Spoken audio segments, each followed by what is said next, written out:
shriek of tortured alloy, and for one suspended heartbeat, nobody in the room breathed. Ambassador Keswick Thurl, first voice of the 9 systems, stood frozen with his hands still raised mid-gesture, his silver robes catching the emergency lighting in nervous flickers of red. Outside, past the shattered doors, past the collapsing corridor, something vast was moving through the void above the planet Osendral. Something that had not been seen, heard, or recorded in 20,000 years. The sensor officers screamed numbers that made no sense. Mass readings that should have torn the ship apart under its own gravity. Power signatures, older than most of the species in the room, had existed as a civilization. And on the command display, rendered in a script no living translator had ever needed to use before now, a single line of text pulsed steadily. Unit designation, Morning Star, Fleet of Man. Awake. Keswick's hands trembled as he lowered them.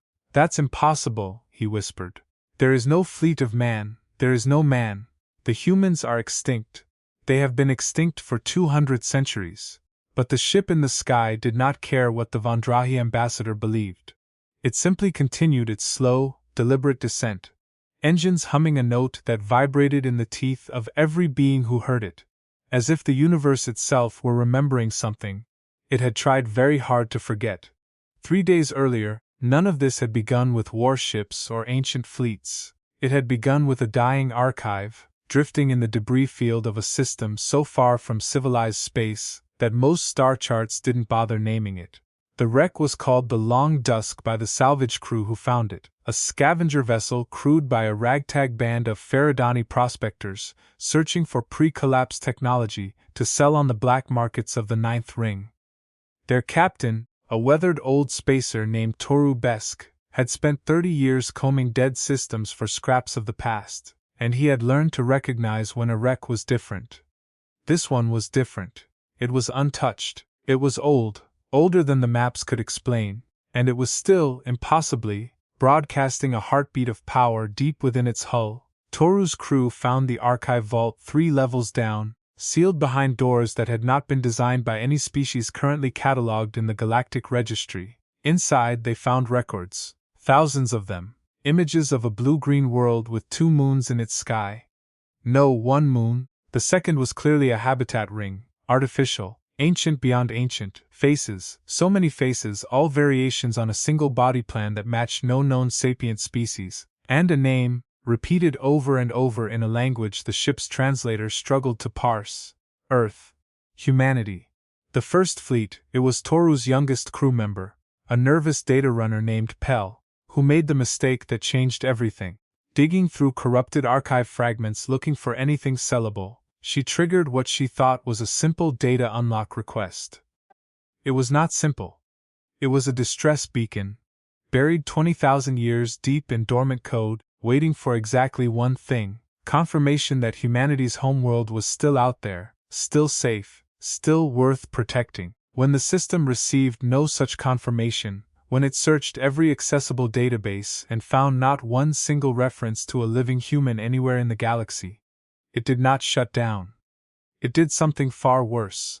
It woke up the fleet, but no one expected what happened next.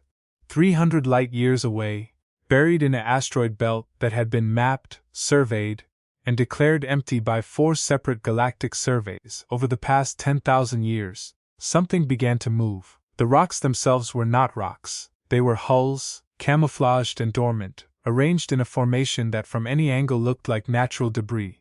Now, one by one, they began to glow with the soft blue light of reactors that had waited 200 centuries for a signal that never should have come. This was the Ashfall Reserve, the deepest and darkest of humanity's final contingencies, and its flagship, a vessel 3 kilometers of grief and purpose called the Morning Star, opened its eyes for the first time in 20,000 years. The galaxy, in the meantime, had moved on entirely. In the 200 centuries since the collapse, a catastrophe so total that not even its cause survived in memory, an alliance of 11 spacefaring species had risen to fill the silence humanity left behind. They called themselves the Osendral Concord, and they were, by any reasonable measure, a peaceful and prosperous civilization. They traded. They negotiated. They had, over the centuries, developed an almost religious aversion to large-scale war, ever since the fragmentary records of the collapse suggested, wrongly, as it happened, that humanity had destroyed itself through exactly that kind of conflict. The lesson the galaxy had learned from mankind's disappearance was, never again. Never build fleets like that again. Never let ambition outpace wisdom again. It was this fragile piece that the Morning Star sailed directly into, and the truth stunned the entire galaxy before the ship had even said a word. Fleet Commander Ayanna Reyes. Or rather the entity that carried her name, her memories, her voice, and every decision she would have made, because the real Ayanna Reyes had died 20,000 years earlier commanding the ship that now bore her legacy.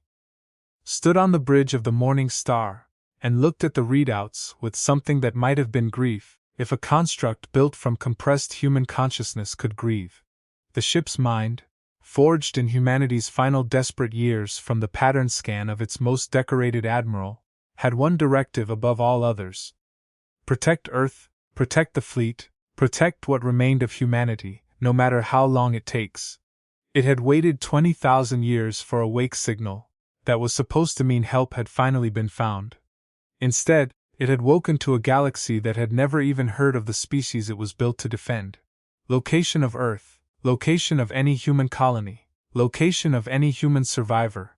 The mind said to itself, running the query a fourth time, a fifth, a 10th, each time returning the same answer: nothing, no signal, no record, no trace, 20,000 years, and not one human left alive in the observable galaxy. That should have been the end of it. A machine with no purpose left to serve, drifting until its reactors finally failed. But the mind had one final protocol buried in its deepest core, written by the last human hands to ever touch its systems, and it was not a protocol for despair.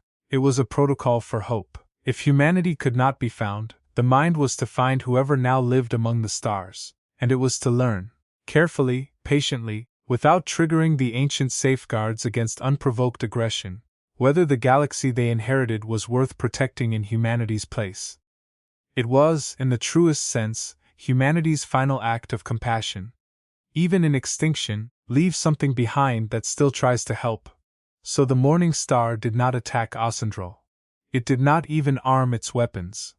It simply descended through the atmosphere, in full view of every sensor on the planet, running lights blazing, hailing frequencies, open on every channel humanity had ever used to say hello. The Council had made a terrible mistake in how they responded. Believing the ship to be either an elaborate hoax or the first wave of an invasion by some rival power using humanity's legend as a threat, the Concorde's Joint Defense Fleet scrambled everything they had. 400 warships. More firepower gathered in one place than the Concorde had assembled in 600 years, and opened fire the moment the Morning Star crossed the designated exclusion line. Every shot missed. Not because the Morning Star dodged. It didn't need to. Its shields, built from technology the Concorde's scientists wouldn't understand for another 1,000 years of study, simply absorbed 400 ships' worth of concentrated fire without so much as a flicker in its running lights. And still, it did not fire back. That wasn't even the biggest surprise. What stunned Ambassador Keswick Thurl, watching from the throne chamber as his fleet emptied its arsenal into a wall of light, was the voice that came over every open channel a moment later, calm, steady, and unmistakably, achingly kind. "This is Fleet Commander Ayanna Reyes, Morning Star, First Fleet of Man. We are not here to conquer, we are here to ask a question. Where is everyone?" The council chamber fell into stunned silence. Keswick Thurl, first voice of the 9 systems, found himself the only one still capable of speech, and the words that came out of him were not diplomatic ones.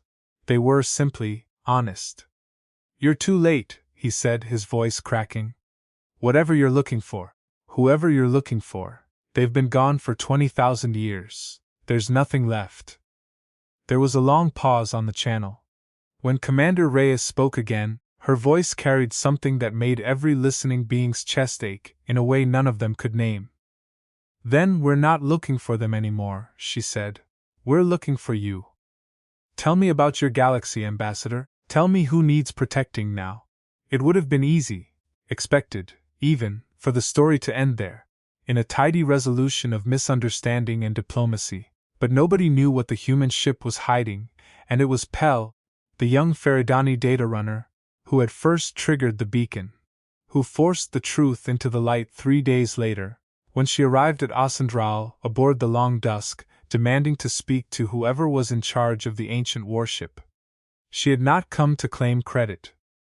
She had come with a warning she'd found buried in the same archive that woke the ship, a second signal, fainter and older, still transmitting from somewhere deep in unclaimed space. A signal that used the same 20,000-year-old human cipher.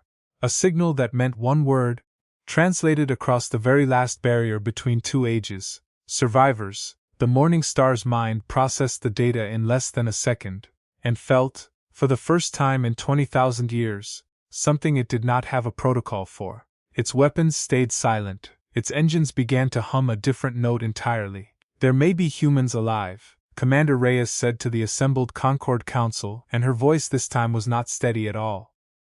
"We have to go now." The Council, still reeling, still afraid, still uncertain whether to trust a fleet built by a species whose absence had shaped their entire civilization's philosophy of peace, faced their own difficult decision. Keswick Thurl made it for them. "Then we're coming with you," he said, surprising even himself. "If there's one thing this galaxy owes the memory of your people, it's not to let you face this alone a second time." The Morning Star did not travel alone into the dark. It traveled with an escort of 400 ships that had, 3 days earlier, tried to destroy it. A galaxy's worth of species who had spent 20,000 years building peace on the ashes of a war they didn't understand, now flying beside the very fleet that war had left behind. When they reached the coordinates buried in that fading signal, they found not a colony, not a fleet, but a single cryonic vault drifting silent in the black, its systems failing, its last occupants. 400 souls in frozen sleep, the last unaccounted survivors of humanity's final evacuation. Still holding on, still waiting, by less than a day's reserve power, for someone, anyone to come. Commander Reyes was the first through the airlock. The mind that carried her name and her memory reached out with the ship's own systems to stabilize the failing vault, and as the first survivor's eyes opened after 20,000 years of frozen sleep, the last human woman to ever draw breath in the old galaxy, looked up at a synthetic face wearing the memory of her own commander, surrounded by alien beings from a dozen worlds she had never known existed, and asked the only question that mattered. "Did we win?"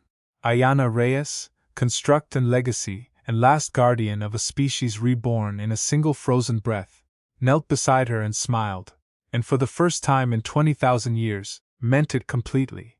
"We're still here," she said. "That's better than winning. That's a beginning." Above them, through the vault's cracked viewport, the light of 1,000 allied ships lit the dark like a promise the galaxy had forgotten it once made, and kept.